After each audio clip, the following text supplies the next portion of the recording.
इस क्वेश्चन में हमको इसको 0 के इक्वल प्रूव करना है।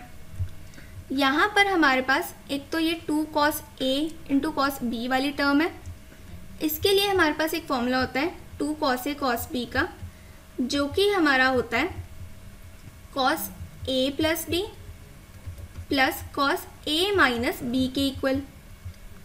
और दूसरी टर्म्स जो है हमारे पास वो cos A plus cos B type की है, तो इसका भी हमारे पास एक फॉर्मूला होता है cos A plus cos B का, जो कि हमारा होता है 2 cos A plus B by 2 into cos A minus B by 2 के इक्वल। अब यहाँ पर हम चाहे तो ये वाला फॉर्मूला पहले इसमें लगाकर फिर उसको सॉल्व कर सकते हैं, या फिर ये दूसरे वाला फॉर्मूला इस पार्ट में पुट करके फिर उसको सॉल्व कर सकते हैं। मैं ये दूसरे वाला फॉर्मूला पहले इसमें पुट करके इसको सॉल्व कर लेती हूँ। यहाँ पर a मेरा है 3π/13 और b है 5π/13, यानी कि इसकी वैल्यू मेरी आ जाएगी 2 cos a plus b by 2, यानी कि 3 प्लस 5π/13। 3 प्लस 5 हमारा 8π हो जाता है, तो ये हो जाएगा 8π/13/2। 2 से 8 कैंसिल होगा तो हमारा बच जाएगा 4π/13। इंटू में cos a minus b by 2 है, यहाँ पे 5π/13 माइनस 3π/13 करूँगी तो ये मेरा आ जाएगा 2π/13। बाय 2 भी है तो 2 से 2 कैंसिल हो जाएगा और बच जाएगा π/13। तो यहाँ पर फिर मेरे दो टर्म्स आ जाएंगी, एक तो ये वाली और दूसरी टर्म मेरी हो गई इसके इक्वल। इन दोनों टर्म्स में मेरा 2π/13 कॉमन है, तो इसको मैं बाहर निकाल के लिख लेती हूँ।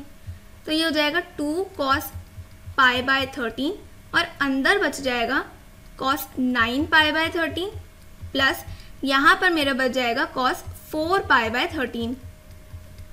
अब अगेन ये मेरा cos A plus cos B की फॉर्म में आ गया है, तो दोबारा से मैं यहाँ पर ये वाला फॉर्मूला लगा सकती हूँ।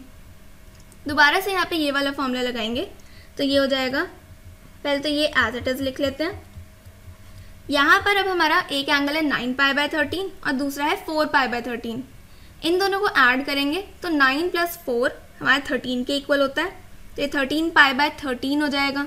13 से 13 कैंसिल, तो ये हमारा बच जाएगा 2 cos π, अपॉन में 2 भी था तो अपॉन में 2 आ जाएगा, into cos A minus B by 2 के लिए 9 माइनस 4 हमारा होता है 5 के इक्वल, तो ये हो जाएगा 5π/13 अपॉन 2। 2 हमारा 13 से मल्टीप्लाई हो जाएगा, तो ये हमारा आ जाएगा 5π/26 के इक्वल।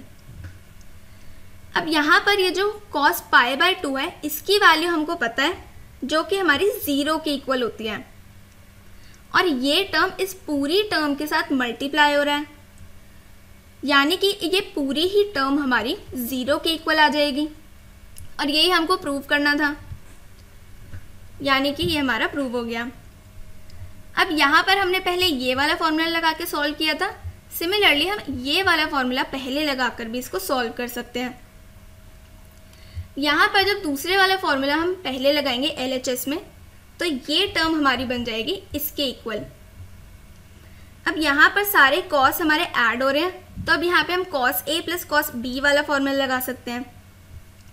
अब क्योंकि हमको ऐड करना है और हमको यहाँ पे दिख रहा है कि 10π प्लस 3π हमारा 13π के इक्वल होता है, तो यानी कि 13 और नीचे वाला डिनोमिनेटर वाला 13 हमारा कैंसिल हो जाएगा। सिमिलरली 8 और 5 भी हमारा 13 होता है, तो यहाँ पर भी कैंसिल हो जाएगा, तो इन दोनों को हम एक साथ लिख लेते हैं। अब हम इसमें cos A plus cos B वाला फॉर्मूला लगाएंगे दोनों ही टर्म्स में, तो ये हमारा आ जाएगा कुछ इसके इक्वल। इन दोनों टर्म में हमारा 2 cos π/2 कॉमन है, तो इसको बाहर लिख लेते हैं। अब ये जो π/2 है इसकी वैल्यू हमको पता है कि ये 0 के इक्वल होता है, और cos π/2 हमारा इस पूरी टर्म के साथ मल्टीप्लाई हो रहा है, यानी कि ये पूरी ही टर्म हमारी 0 के इक्वल आ जाएगी, और यही हमको प्रूव करना था।